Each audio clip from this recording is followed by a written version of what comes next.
দর্শক শুভ সকাল। সিলেট টু সরাসরি সম্প্রচারে আপনাদেরকে আমন্ত্রণ জানাচ্ছি। আমি নিবেন্দু তালুকদার, ক্যামেরা আছেন সহকর্মী শহীদুল ইসলাম সবুজ। জানাবো সিলেট ঢাকা মহাসড়কের সর্বশেষ খবরাখবর।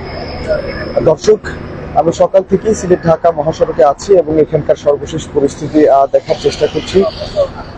বিএনপি জামায়াত যে টানা 48 ঘন্টার দ্বিতীয় দফায় অবরোধ রেখেছে, সেই অবরোধের আজকে দ্বিতীয় দিন। 27 ঘন্টারও বেশি সময় অতিবাহিত হয়েছে অবরোধের। এখন পর্যন্ত ঢাকা সিলেটের মহাসড়কের অবস্থা যদি আপনাদেরকে বলি, যান চলাচল কিছুটা স্বাভাবিক রয়েছে, তবে দূরপাল্লার কোনো যান আমরা চলাচল করতে দেখিনি। দর্শক, প্রথমেই দুঃখ প্রকাশ করছি, আমাদের আগের লাইভটা টেকনিক্যাল প্রবলেমের কারণে আমাদেরকে বাতিল করতে হয়েছে। দর্শক, এখন ঢাকা সিলেট মহাসড়কের অবস্থা যদি বলি, কিছুক্ষণ আগে আপনারা দেখলেন আইন শৃঙ্খলা রক্ষাকারী বাহিনীর একটি সাজোয়া যান এই সড়কটিতে টহল দিচ্ছে। এছাড়াও আমরা সকাল থেকে দেখছি আইন শৃঙ্খলা রক্ষাকারী বাহিনীর সদস্যরা এই সড়কটিতে নিয়মিত টহল পরিচালনা করছেন। দূরপাল্লার কোনো ধরনের যানবাহন এখন পর্যন্ত এই সড়কটি দিয়ে চলাচল করতে না দেখলেও ব্যক্তিগত যানবাহন, সিএনজি, কাভার ভ্যান, এই ধরনের যানবাহনগুলো কিন্তু সকাল থেকেই চলাচল করছে। তবে অন্যান্য দিন আমরা যেমনটা দেখি, এই সড়কটি অত্যন্ত ব্যস্ততম একটি সড়ক, সিলেট ঢাকা মহাসড়ক। এই সড়কটি দিয়ে প্রায় প্রতি মিনিটে প্রায় 100-এরও বেশি যানবাহন চলাচল করে। যে আজকে কিন্তু আমরা যে চিত্রটা দেখতে পাচ্ছি, সেই চিত্রটা পুরোপুরি ভিন্ন। যানবাহনের চাপ খুবই কম। আমরা গতদিনেও দেখেছিলাম একটি অবস্থা, তবে গতদিন ঢাকা থেকে ছেড়ে আসা কিছু যানবাহন, দূরপাল্লার বাস সিলেটে প্রবেশ করেছিল, তবে আজকে আমরা সেই চিত্রটি দেখতে পাইনি। আজকে কিন্তু এখন পর্যন্ত কোনো ধরনের দূরপাল্লার বাস সিলেটে প্রবেশও করেনি এবং সিলেট থেকে ছেড়ে যেতেও আমরা দেখিনি। তবে নিত্য প্রয়োজনীয় দ্রব্য পরিবহনের যে গাড়ি আছে, সেই গাড়িগুলো, ব্যক্তিগত যানবাহন, বিশেষ করে যারা বিদেশ যাত্রী আছেন, তারা আমরা দেখতে পাচ্ছি গাড়িতে বিদেশ যাত্রী ট্যাগ লাগিয়ে তারা এই রাস্তাটি ব্যবহার করছেন। এছাড়াও সিএনজি, অটোরিকশা সহ ব্যক্তিগত যানবাহন, মোটরসাইকেল, সাইকেল, এই সব ধরনের যানবাহন কিন্তু এখন পর্যন্ত চলাচল করছে। এখনকার সর্বশেষ অবস্থা বলে, এখন পর্যন্ত আমরা সিলেট ঢাকা মহাসড়কে বড় ধরনের কোনো নাশকতা বা সহিংসতার খবর পাইনি। গত দিন আমরা দেখেছি বিক্ষিপ্ত কিছু পিকেটিং হয়েছে, বেশ কয়েকটি জায়গায় ভাঙচুর, অগ্নিসংযোগের ঘটনা ঘটেছে। তবে আজকে সেই চিত্রটা একটু ভিন্ন। এখন পর্যন্ত আমরা বিএনপি জামায়াতের ডাকা এই টানা 48 ঘন্টার অবরোধে কোনো ধরনের নাশকতা বা সহিংসতার খবর পাইনি। আইন শৃঙ্খলা রক্ষাকারী বাহিনীর সদস্যদের উপস্থিতিও আমরা যথেষ্ট পরিমাণ সড়কটিতে লক্ষ্য করছি।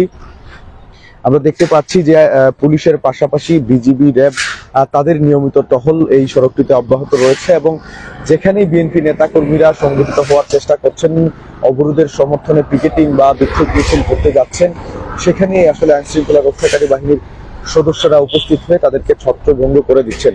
এবং আইন শৃঙ্খলা রক্ষাকারী বাহিনীর সদস্যদের তরফ থেকে বারবার বলা হচ্ছে যে ঢাকা সিলেট মহাসড়ক সহ পুরো সিলেটে মানুষের জানমালের যাতে কোনো প্রকার ক্ষতি না হয়, বিএনপি জামায়াত কর্মীরা যাতে বড় ধরনের কোনো নাশকতা বা সহিংসতা করতে না পারেন, সে ব্যাপারে তারা সবসময় সজাগ দৃষ্টি রাখছেন এবং তাদের আমরা উপস্থিতি কিন্তু যথেষ্ট পরিমাণে সড়কটিতে লক্ষ্য করছি। দর্শক, বিএনপি জামায়াতের ডাকা টানা 48 ঘন্টার অবরোধে সিলেট থেকে কোনো ধরনের বাস ছেড়ে না গেলেও আমরা যতটুকু জানি যে ট্রেন চলাচল এখন পর্যন্ত স্বাভাবিক আছে। প্রতিদিনের ন্যায় আজকেও প্রত্যেকটি ট্রেন তার শিডিউল অনুযায়ী ছেড়ে যাবে, এমনটাই তথ্য আছে আমাদের কাছে। সবকিছুর পরেও অবরোধ নিয়ে মানুষের মধ্যে যে একটা আতঙ্ক বা শঙ্কা, সেই আতঙ্ক যাচ্ছে, যার ফলে আমরা দেখছি যে অন্যান্য দিনের তুলনায় মানুষজন কিন্তু রাস্তায় অনেকটাই কম বেরিয়েছেন। যারাও রাস্তায় বের হয়েছেন তারাও তাদের খুব গুরুত্বপূর্ণ কাজ সাথে বা যাদের যেহেতু স্কুল কলেজ সবকিছু খোলা রয়েছে, তাই স্কুলগামী শিক্ষার্থীরা, অফিসগামী কর্মকর্তারা তারাই মূলত রাস্তায় বেরিয়েছেন। এছাড়া কিন্তু প্রয়োজন ছাড়া এখন পর্যন্ত কেউ ঘরের বাইরে বের হচ্ছে না, কেননা সবার মধ্যেই একটা আতঙ্ক বিরাজ করছে।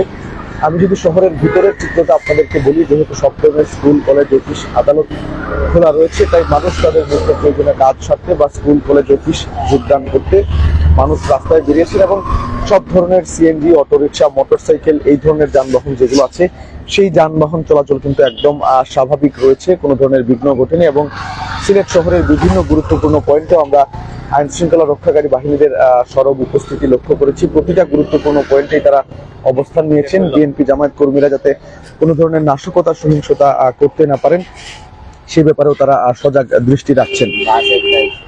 দর্শক, দেখতেই পাচ্ছেন সময় সময় আইন শৃঙ্খলা রক্ষাকারী বাহিনীর সদস্যদের টহল টিম কিন্তু এখানে আমরা দেখতে পাচ্ছি তারা তাদের টহল অব্যাহত রেখেছেন। দর্শক, এছাড়া সিলেট ঢাকা মহাসড়কে এখন পর্যন্ত আমরা কোনো ধরনের নাশকতার খবর পাইনি। ছোটখাটো যান চলাচল সকাল থেকেই করছে, তবে দূরপাল্লার কোনো যানবাহন এখন পর্যন্ত এই সিলেট ঢাকা মহাসড়কে আমাদের চোখে পড়েনি। দর্শক, বিএনপি জামায়াত গত 28 তারিখ মহাসমাবেশের পর যে অবরোধের ডাক দেয়, হরতাল করে একদিন, এরপরে 3 দিন টানা অবরোধ করেছিল। পরবর্তীতে তারা আরো 2 দিনের টানা 48 ঘন্টার অবরোধের ডাক দেয়। মাঝখানে তারা সিলেট বিভাগে একদিনের হরতাল পালন করে। তাদের প্রত্যেকটি কর্মসূচিতে আমরা দেখেছি বিএনপি জামায়াত নেতাকর্মীরা বিভিন্ন ধরনের নাশকতা, সহিংসতা, পিকেটিং করেছেন। তবে এখন পর্যন্ত সিলেট ঢাকা মহাসড়ক সহ সিলেট শহরের অবস্থা অনেকটাই স্বাভাবিক। কোনো ধরনের নাশকতা বা সহিংসতার খবর এখন পর্যন্ত পাওয়া যায়নি। এই ছিল এখনকার মতো ঢাকা সিলেট মহাসড়ক থেকে আমার কাছে সর্বশেষ খবরাখবর। এতক্ষণ আমাদের সাথে থাকার জন্য সবাইকে অসংখ্য ধন্যবাদ। সিলেট ভিউ ফেসবুক পেজের সাথেই থাকুন পরবর্তী আপডেট পেতে।